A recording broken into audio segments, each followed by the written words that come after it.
To 80%. That's the amount of medical information that patients forget the moment that they leave a clinic with a doctor or consultant. 50%. That's the rate of medication non adherence stemming from this confusion. 41 billion. That's the annual cost of medication non adherence to the US healthcare system alone. And that's B in terms of billion. Every year around the developed world, billions are spent on diagnostics and healthcare treatment. What happens once people leave a hospital? They immediately forget over half of what they've been told. How many of you have ever left a consultant or a GP visit and been handed a paper pamphlet? In 2026, we can do better, a lot better. My name is Michael Lynagh. The title of this presentation is called Bridging the Post-Visit Gap. The module that I am presenting this for is known as the future of AI.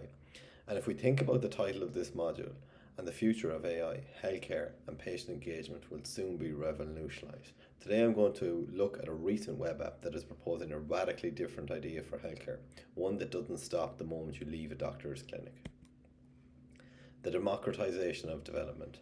With the advancement in programming, especially since December 2025, January 2026, the fundamental approach to building software products has completely changed. Rapid deployment from concept to production grade software is now actually possible within 7 days.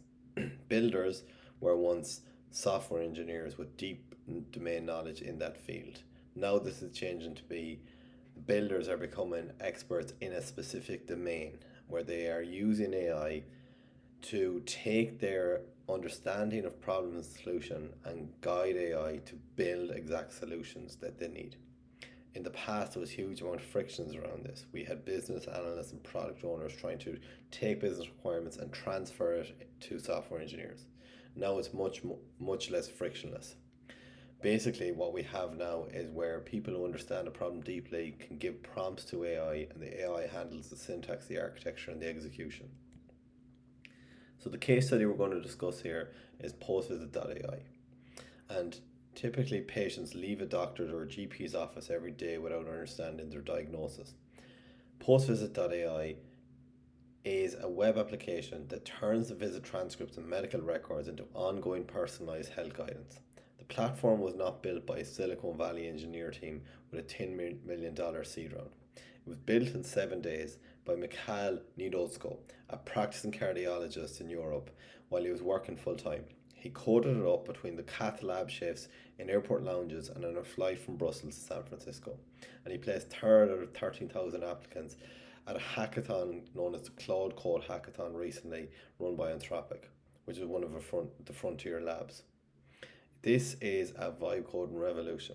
It proved for the first time in history that domain expertise, so the clinician's deep understanding of the problem, is more valuable than the ability to write the syntax.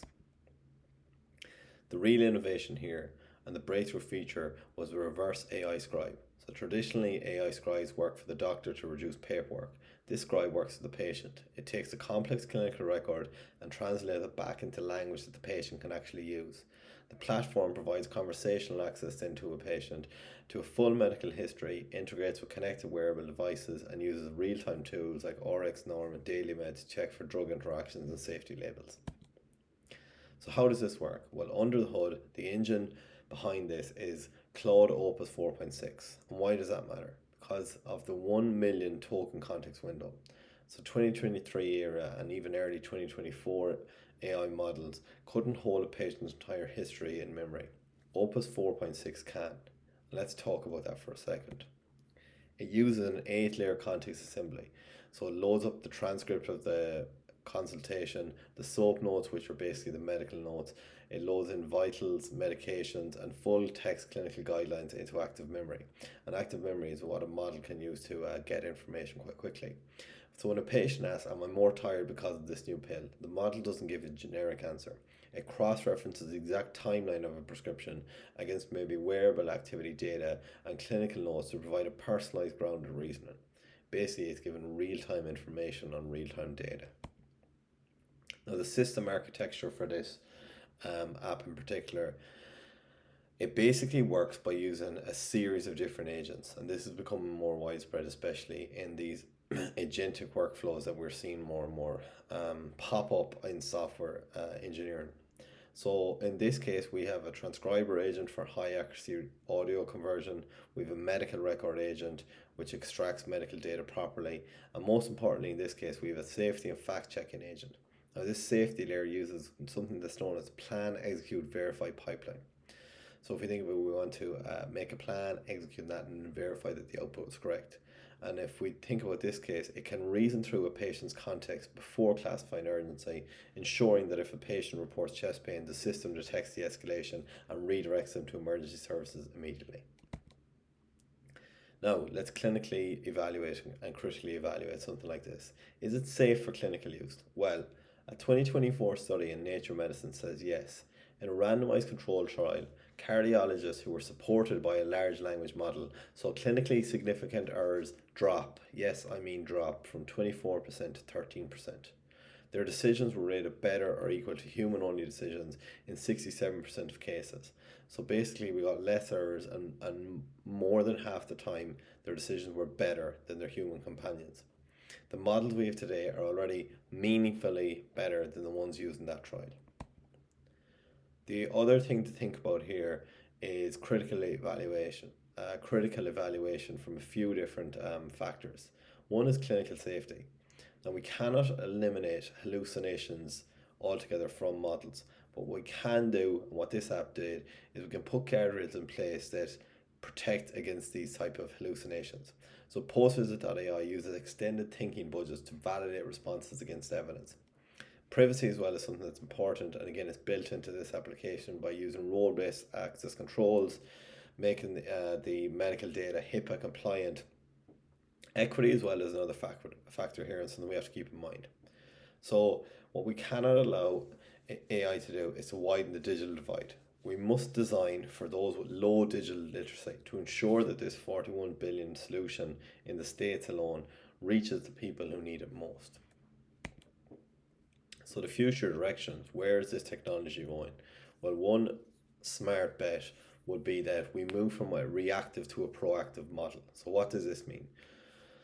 So if we think of how this might continue to improve, if we think of continuous engagement, the next iteration of this technology will just ingest real-time longitudinal data, so wearables, patient-reported outcomes, and it will predict adherence drops before they occur. So we'll be able to tell by biomarkers and tell by medical records that changes are occurring before we actually see them.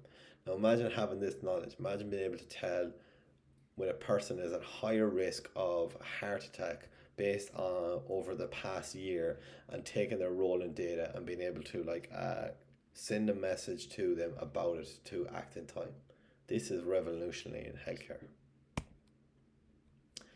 So I guess the synthesis of this and the reality of agentic healthcare, this app, postvisit.ai, it proves that technological barriers to solving this problem have fallen. Domain experts can now build bespoke, highly complex agentic systems in days. But really, what we have to think about, and the caveat here, is that true disruption will not come or not happen by bigger token windows or context windows. Really, where change will happen here is how these systems can navigate clinical safety, human equity, and regulatory friction. If we think of the healthcare field, which is not dissimilar to other fields, AI must really protect the human bond of care, not replace it. So we need to be able to trust these systems first fully. And then whether or not they provide value, those important rules need to be kept in place. The technical barrier to entry has basically vanished. The question now is not can you code it. The question is, what topic do you know well enough that you can build a specific solution that's valuable? Code is becoming the detail. Domain expertise is the asset. Thank you for listening to this presentation. I hope you found it interesting. The final slide are just some references and source materials used for this talk.